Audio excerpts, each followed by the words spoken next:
पहले बात करते हैं डॉक्टर विवेक बिंद्रा के बारे में। तो लगता है कि अब डॉक्टर बिंद्रा जी बर्बाद होने वाले हैं, क्योंकि लोगों से स्कैम करने के बाद इनके ऊपर एक्शन तो होगा ही होगा, अब चाहे वो जब भी हो। लेकिन उससे पहले विवेक बिंद्रा की वाइफ ने ही विवेक बिंद्रा के ऊपर घरेलू हिंसा का केस कर दिया है। हाल ही में काफी सारी न्यूज वेबसाइटों ने ये आर्टिकल लिखा है कि विवेक बिंद्रा के ऊपर उनकी वाइफ ने घरेलू हिंसा का केस किया है। विवेक बिंद्रा के ऊपर ये आरोप लगाए गए हैं कि उन्होंने अपनी वाइफ यानिका को बहुत बुरी तरीके से मारा है। विवेक बिंद्रा की इसी साल 6 दिसंबर को यानिका जी से साथ शादी हुई थी और शादी के ठीक 8 दिन बाद यानी कि 14 तारीख को यानिका जी ने विवेक बिंद्रा के ऊपर घरेलू हिंसा का केस कर दिया। FIR में कहा गया है कि 7 दिसंबर को सुबह करीब 3 बजे विवेक बिंद्रा अपनी मां से बहस कर रहे थे, तो उसी बहस में यानिका जी आ गए, जिसके बाद विवेक बिंद्रा उन्हें कमरे में ले गए और उनके साथ गाली गलौज की और फिर उन्हें मारने लगे। मतलब यार शादी के अगले ही दिन अपनी पत्नी को मारने लगे। अब पता नहीं ये सच है या फिर फेक है, क्योंकि शादी के अगले ही दिन मारने लगे, ये थोड़ा अजीब लगता है सुनने में। खैर जो भी हो, आने वाले टाइम में पता चल ही जाएगा कि क्या सच है।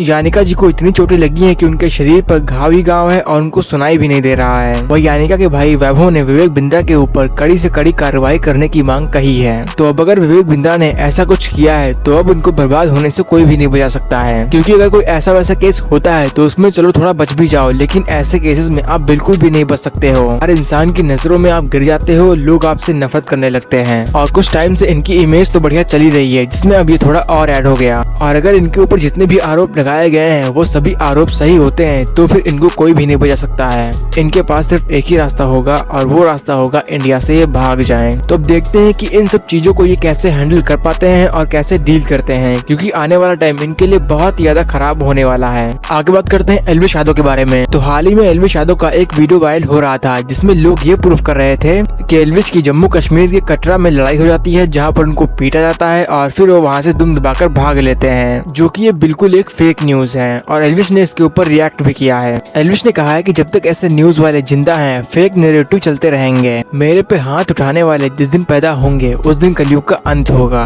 और वहाँ पर एक्चुअल में हुआ क्या था आप इस वीडियो में खुद देख सकते हैं कि एल्विश जहाँ से निकल रहे थे उनके चारों ही तरफ उनके फैंस मौजूद थे, जो उनके साथ सेल्फी ले रहे थे। और तभी एक न्यूज वाला आ जाता है जो एल्विश के साथ मिसबिहेव करने लगता है, तो एल्विश उसे मना करते भी है लेकिन वो नहीं मानता। जिसके बाद राघव और 2-3 लोग एल्विश के लिए रास्ता क्लियर कर रहे होते हैं कि तभी राघव किसी को पुश कर देते हैं, जिसके बाद एक शख्स काफी गुस्सा हो जाता है और वो शख्स यही है, यही राघव का कॉलर पकड़ लेता है। वो कहता है कि आप मीडिया से मिसबिहेव क्यों कर रहे हैं, जबकि उसे असलियत पता ही नहीं है। खैर जब वहाँ पर सब कुछ क्लियर हो जाता है तब एल्विश उस शख्स को बुलवाते हैं और उसके साथ सेल्फी भी ले लेते हैं। तो अब सब कुछ अच्छे से हो गया है और जो भी लोग इस खबर को गलत तरीके से फैला रहे हैं वो लोग जरा इस चीज को देख लें। आगे बात करते हैं सालार फिल्म के बारे में। तो सालार फिल्म शायद इंडिया की हिस्ट्री में पहली ऐसी फिल्म होगी जिसने ओपनिंग डे पर सबसे ज्यादा कमाई करी है। खबरों की माने तो सालार ने ओपनिंग डे पर दुनिया भर से करीब 175 करोड़ रुपए कमा लिए हैं और लोगों से रिव्यू भी काफी अच्छा मिल रहा है, कुछ लोगों को बस छोड़कर। ज्यादातर लोग फिल्म के सिनेमैटिक और एक्शंस की तारीफ कर रहे हैं कि फिल्म का सिनेमैटिक एकदम धमाकेदार था, एक्शन भी काफी जबरदस्त था।